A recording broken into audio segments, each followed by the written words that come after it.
Welcome to SiGMA TV. I'm joined here today by Keith from iGaming Security, Director of Operations. Keith, thank you very much for joining us today. Keith, I'd like to get right into asking you some really cool questions. So let's start from the first one. 2020 has been a year of unprecedented challenges as a result of the pandemic. Many industries have been impacted heavily, but certain sectors have seen exponential growth. What changes in growth have you seen this year in cybersecurity? So the more problems that we're facing in the cybersecurity arena, the busier our business became. What happened is 2020 was disruptive for everyone.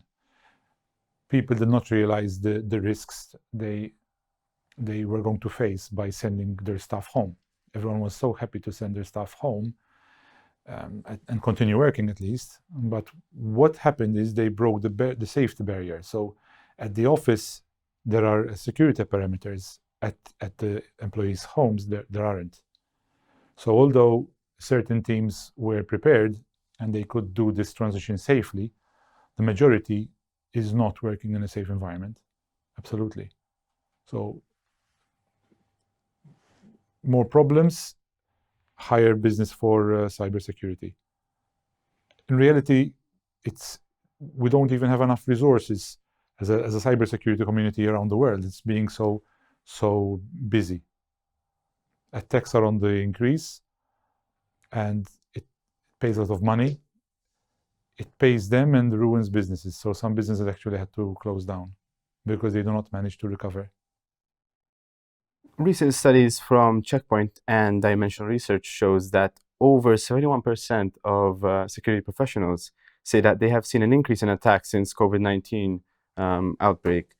What measures can businesses implement in order to ensure business continuity during and after this period? Right, that's a good question. So what we suggest is to use a three-level approach. Training awareness, that's super important because people assume that the staff should know not to click on an email if they're not sure about it. But we find out that it's far from the truth. The major attack surface is the email, so we give a lot of emphasis there. And then we also suggest that the companies do penetration testing. So definitely training and penetration testing. If they focus on those, with penetration testing, what we do is we actually attack the client. It's an ethical attack managed together with the IT people of the company who engages us, and we check the vulnerabilities of the system. If we manage to attack before someone else does, then we have time to fix any issues there are. Many companies think they're safe, but there are a lot of blind spots. So the IT team do a great job in the IT sector, but then where cybersecurity comes in, there is a bit of a gap. They are not one and the same. So owners and directors would think that they're the same. They are not, and they will never be. IT teams do a great job daily taking care of the IT infrastructure. They will never have enough time to catch up with the new threats that emerge daily and how to avoid them. So the best strategy we suggest to all our clients is training. We have a program where we actually do phishing attacks.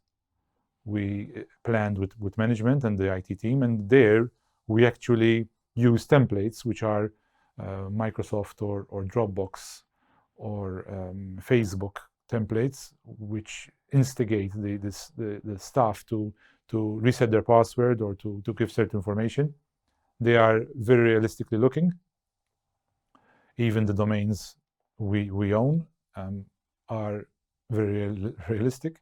But the idea is that we get there before. So what's going to happen is in an attack, the hackers are going to do the same things we do, but obviously with a different intent. They play our same game. We try and get there before. So phishing, it's a managed phishing service we offer, or training and then penetration testing. With these, the companies are going to be safe for a very long time because once the attacker sees that there is no point of entry, they will choose someone else to attack. And I just want to go back to something you said in the beginning. You mentioned employees. Correct me if I'm wrong, but I'd like to go into more detail about this.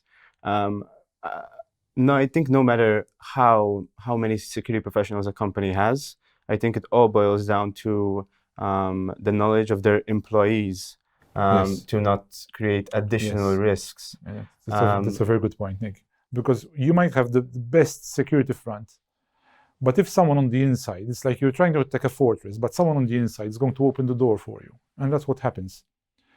Unfortunately, that happens on two levels. So mainly through phishing emails. And also we face sometimes rogue employees who are either leaving or they have been fired, or some of them actually give access to attackers to attack the ex-employer.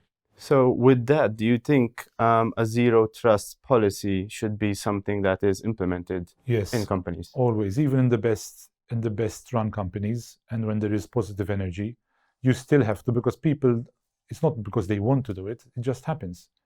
If I am, for example, yesterday, there was a Google issue. So if I wanted to hack an important company, I would go create a template mimicking Google, saying we apologize for the inconvenience and this is what happened. People want to know, they're curious, and they will click, and we're in. Keith, you mentioned phishing. Can you maybe explain a bit more in detail what phishing is and how it works? So phishing is PH, not a F like a normal phishing. Okay, that's the terminology used. What happens in a phishing attack, which is mainly the main method of attack everyone is facing around the world, is that I would send you an email which looks like you need to reset your Microsoft password or your Facebook password, and there'll be a link. What happens there is that when you actually click on that, you will be giving access to us, and we will access your machine and then try and move horizontally into the system. So depending on your admin role, we would be gaining access to your machine for sure, residing there. So sometimes with big companies, we would not even show, if I was a cyber attacker, I would not even show you that I have infected your machine. I will just dump the payload and then start from there and then study. Why study? Because some operations take time. Some attacks have taken a year or 2 years to happen, because what happens is the attacker will study the trend of the two people negotiating a deal, for example, or the finance executive sending money over to the normal supplier. So what would happen there is this attacker would come in between and mimic that relationship and call the guy by name. And I would tell you, Nick, and how's your wife, and how are the kids? I know your daughter had to start ballet in 3 months. How's that? And you would feel completely confident talking to me. Then the next email, I'll tell you, listen, we had to change bank accounts. Can you kindly send the next transaction to this account? And it will have the company logo and everything, and you'll be dealing with Keith anyway, but it won't be Keith, and the bank account will not be. Exactly. And with full trust, you just send me the money, and then they're off. There is another way today which is evolving, and I will get to it later. I just want to emphasize that the phishing is the easiest way to attack, and it has the worst damage that it can cause. Okay, some people might not realize. We emphasize on phishing. You know, we do security for iGaming companies. Why are iGaming companies inviting for attacks? Because there's the money. So obviously they are sure. Yeah, and that's something I will get to in a minute as well. But what I've seen in the past years, I've seen hundreds of attacks, hundreds of phishing attempts. And what can I say? I can say myself that many of these looked very, very, very real, even to me. The amount of determination that these attackers have is outstanding, absolutely outstanding. But something I've seen from people, like any employee within a company, and they always ask me this question. They ask me, why would anyone want to hack me? I'm just the salesperson. So what would you tell this person? They would try and get through anyone. If the cleaner had an email, they would try and get to the cleaner's email, because it's an access point they need. There is a story online, I can't remember the name, of a casino which was actually hacked through the aquarium of the owner. So they had a very solid security system, but obviously the owner was very fond of his tropical fish, so he needed to have a connection with the office, and they got through that connection. I mean, the followers can look it up online. It's a very strange story, which was a successful attack. It's very, very, very fascinating. I think most of the attacks actually do happen from the strangest ways, like you've just been explaining. Yes, and we're facing teams now. So people might say, there's a hacker who's trying to get to me. No, these are departments. These are teams of 20, 50, 100, 200 people who actually go to work in an office, and they are hackers managed by, usually they are state-owned. Okay, so you would not find it in places like Malta, for example, which does not allow this and permit it, but certain countries are known to allow it and even use it. So funding it as well. Funding it, yes. Some people say the worst attacks, the ones with big millions, originate from countries like North Korea, which need to fund their missile projects. But that cannot be proven. But yes, phishing is the smallest thing with the largest damage it will leave.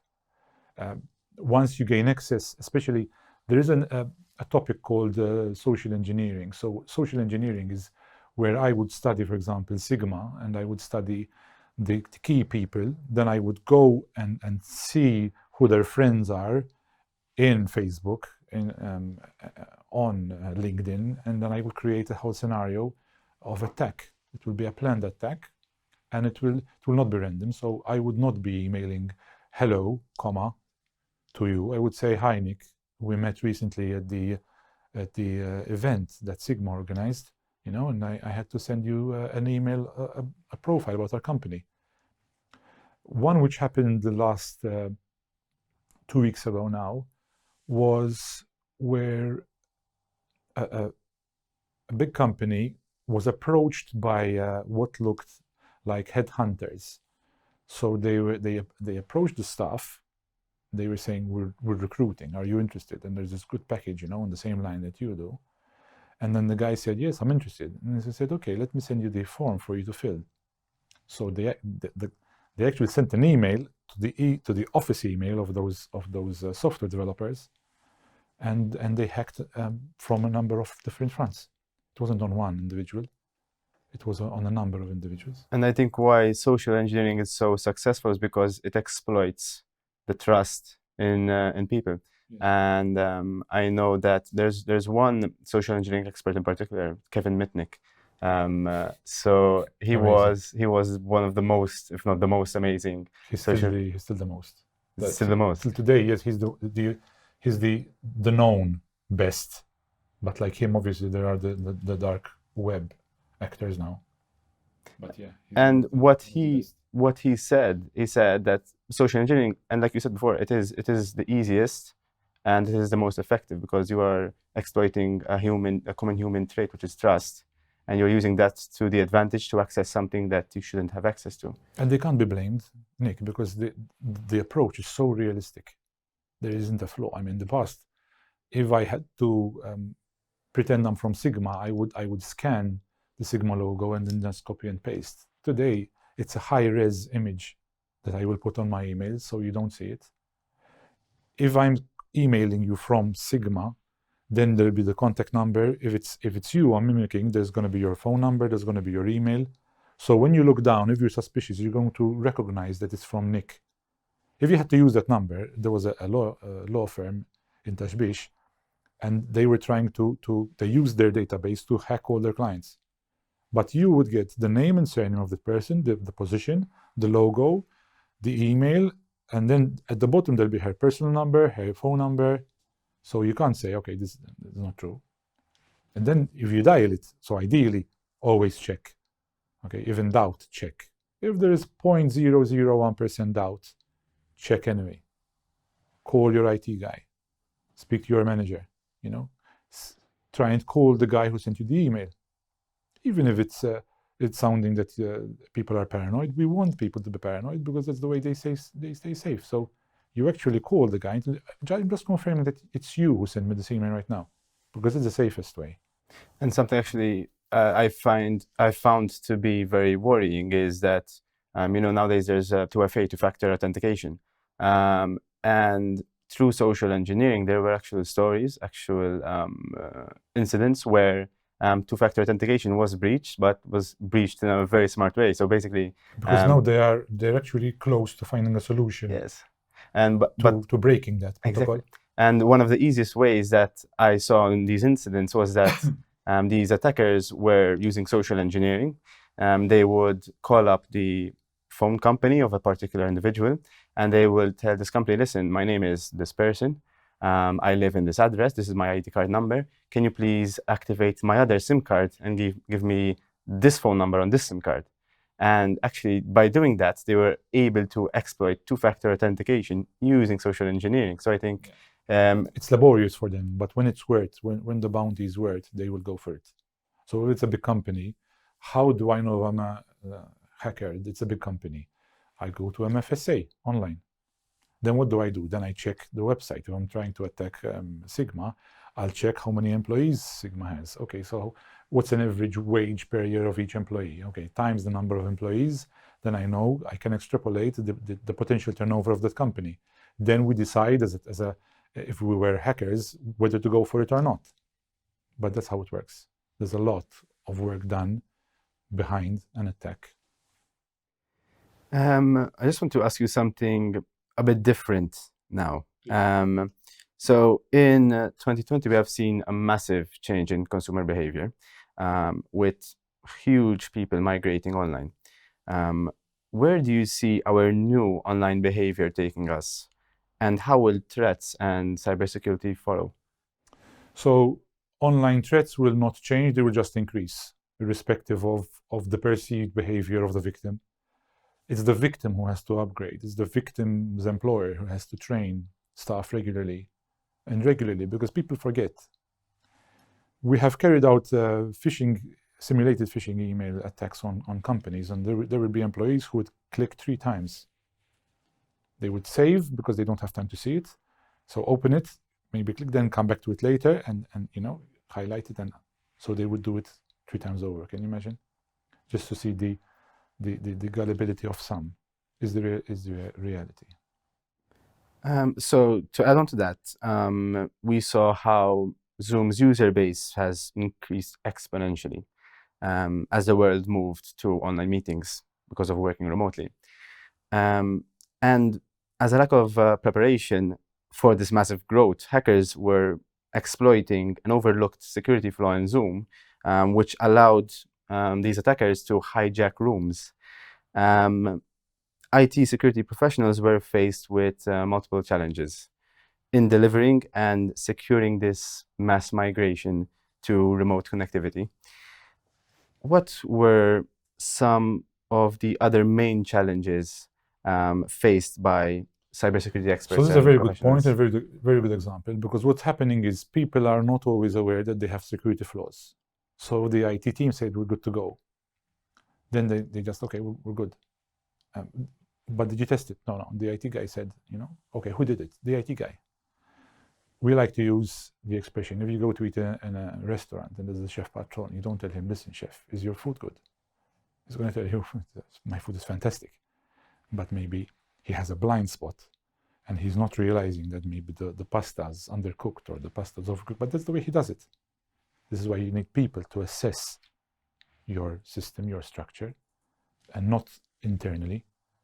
The most successful is when you get an external verifier to check your system, regardless of who is on the IT team. So when we are doing penetration testing, we could have been reassured 10 times over by the IT team that everything's okay, there are no ports open, good to go. And then we'll go and we'll find anyway.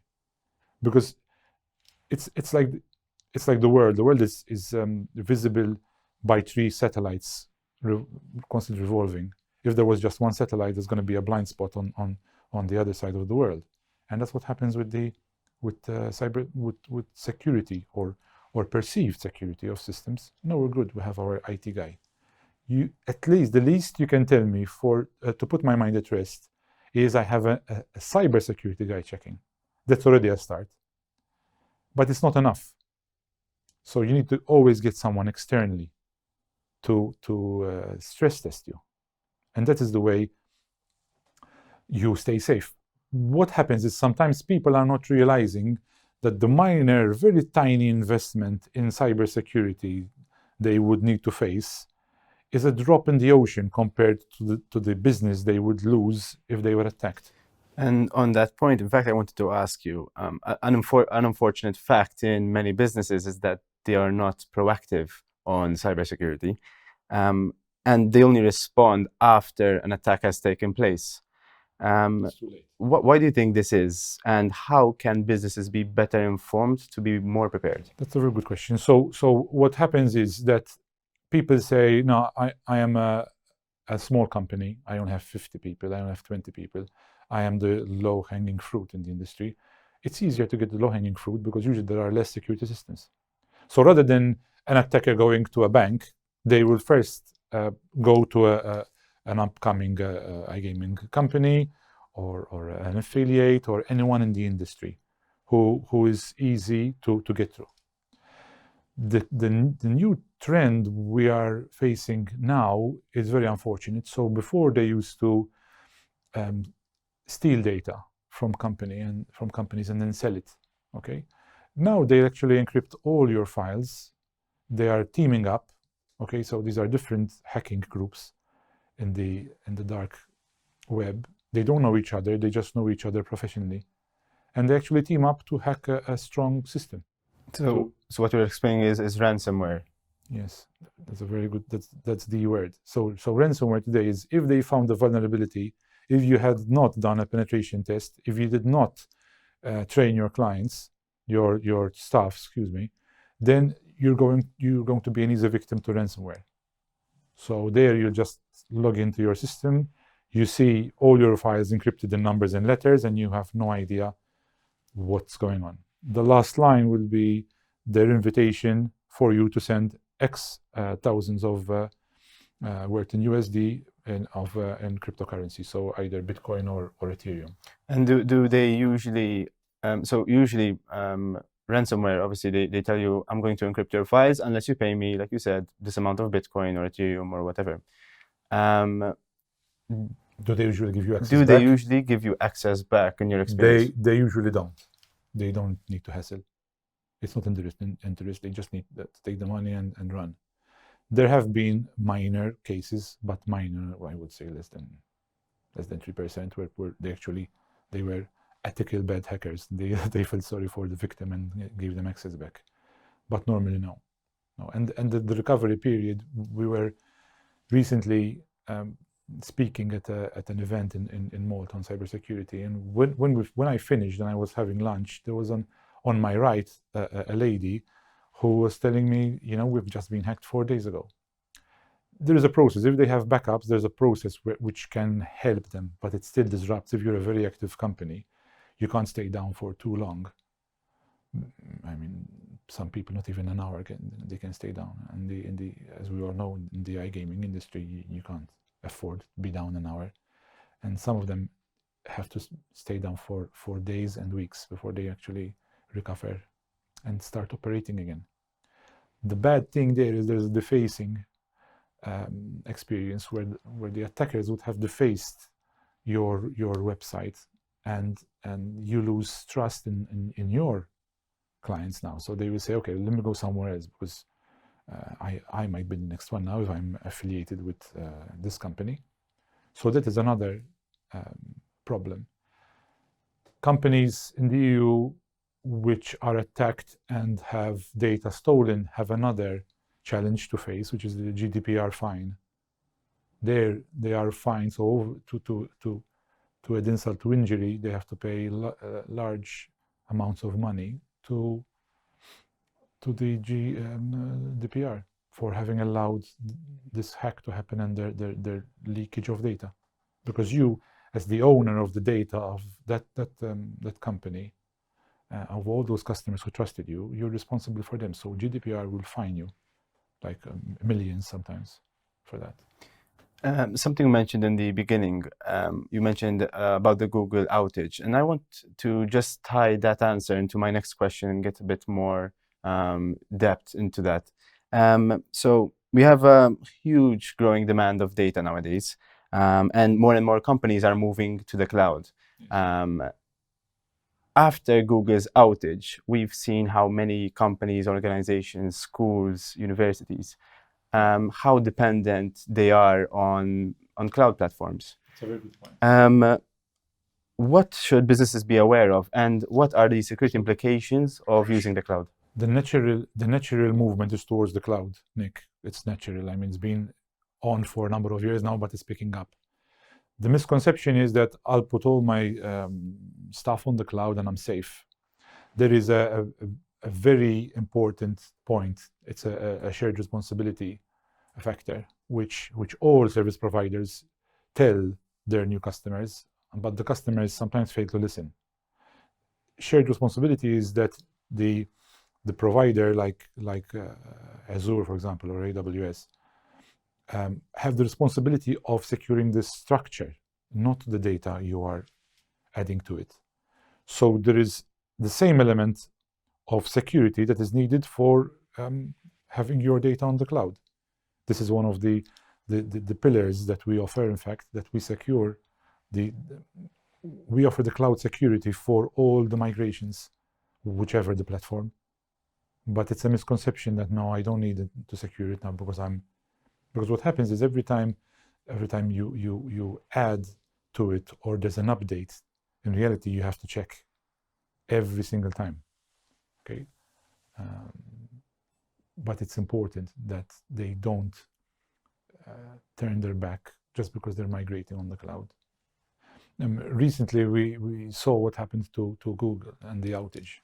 Okay, so we don't believe that it's something light or possibly what Google stated happened, because Google should have never gone down for the systems for that amount of time. Not even for a minute.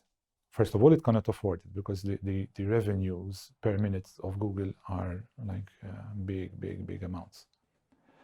But second of all is the trust. So if I'm a Google client and my business is on Google, what do I do? Do I need to start shifting? Do I go to a competitor now just because Google wasn't so strong? I was out of business for an hour. I can't afford that. My business depends on it. Just to give an idea of the potential seriousness of these attacks, Google is a giant. Google is the giant. If a giant is brought down on its knees for 45 minutes, for an hour, you can imagine the security layers Google has. What happens to companies which are not giants and they are being targeted for attacks? They will be brought to their knees and left there. I just want to close off with the last question. So in the constant changing world of technology, attack strategies change and threats change as well. They're growing more sophisticated every day in the digital landscape. How do you stay one step ahead in the world of digital security, and how can you anticipate where the next threat is coming from? That's a very good point. So as a business owner, what you have to do is imagine you're going to be attacked tomorrow. So if I knew I was going to be attacked tomorrow or this afternoon, what do I need to do? And that is where cybersecurity teams are brought in. So please do check me before someone else checks me. Because you guys checking me, you're going to leave me with a report of possible vulnerabilities, and I'm going to give it over to my IT team to fix it. The hackers don't do that. The hackers are there for a different reason, and they don't care about your business. In Malta alone, the number of last year is over 900 companies hacked. That's the official one. Okay. This was mentioned recently by by the police inspector in charge of cybersecurity at the police force in a recent interview. So imagine it's going to happen to you. So snap into reality and say, yes, it could be me tomorrow. And if it were me, what do I need to have? If the storm is coming, you don't leave your balconies, doors, and windows wide open. You actually go and close, you make sure all the gullies are clear. You're preparing for the storm. We're inviting everyone to prepare for the storm. It started now. It wasn't even planned to be this big, okay? So 2020, January, February, there was already a planned massive increase in hacking. With COVID, that grew exponentially and is going to continue. So what was planned, what us as specialists in cybersecurity were seeing was going to happen 2020, 21, 22, now it's going to happen even worse. And there isn't any time soon that we're going to come back to normality, as all of us know, because this COVID thing is not going to be gone anytime soon. So it means that teams will still be working remotely. It means that their exposure is still massive out there. The attack surface, we like to say, in cybersecurity has been exponentially increased. So before it was a company, I have to get into the system of that company, which has an element of security. Now it's like they open the doors and windows to everyone, just because they need to give access to their staff to work remotely. And but it's not always possible, to create the VPN connection or to give them an office machine, an office laptop, because some people have 200 employees, 500 employees. I mean, what do I give? So there's that weakness there that you're crossing your personal laptop or machine at home with the business where you work. You don't know what security layers have been applied to the machine at home, but the employer couldn't do otherwise, because it was either send them home and they work remotely from today to tomorrow, or I run out of business anyway. It's not what they wanted. Keith, I'd like to thank you and iGaming Security very much for this absolutely, thank you, Nick, and absolutely SiGMA fantastic interview. I think you gave us a very, very good understanding of the world of cybersecurity today, how it stands. I'd like to thank you, the viewer, for watching, and I hope to see you next time.